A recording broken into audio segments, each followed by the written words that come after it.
அனைவருக்கும் வணக்கம். நாம் இன்னைக்கு இந்த லைனிங் கிளாத்தில் ஷோல்டர் ஜாயின் பண்ணும்போது பிசுறு தெரியுது இல்லையா வெளியில், அது தெரியாமல் இருக்கிறதுக்கு ஒரு சிம்பிளாக ஒரு டிப்ஸ் பார்ப்போம். இதை இப்படி நல்ல பக்கம் ஜாயின் பண்ணிக்கலாம். இல்லைனா இதையே எப்படி ஜாயின் பண்ணலான்னு பார்ப்போங்க. இப்படி எடுத்துக்கோங்க. ஜாயின் பண்ணுற இந்த பீஸை இப்படி எடுத்துக்கோங்க. எடுத்துட்டு இப்படியே திருப்பிக்கோங்க.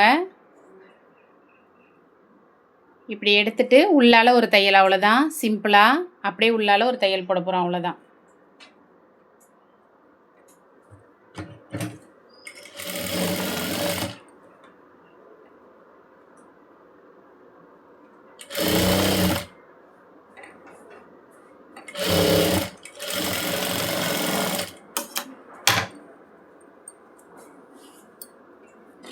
அவ்வளோதான். பார்க்க நமக்கு இன்வெர்சிபிளாக ரெண்டு பக்கமுமே பிசுறு இல்லாமல் இருக்கும், பிரியாது இந்த மாதிரி மெட்டீரியல்.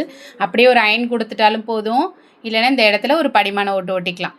இந்த மாதிரி குட்டி குட்டி டிப்ஸுக்கு நம்ம ஸ்ரீ டெய்லரிங் வேர்ல்டு சேனலை சப்ஸ்கிரைப் பண்ணுங்கள், சப்போர்ட் பண்ணுங்கள். நல்லதே நினைப்போம், நல்லதே நடக்கும்.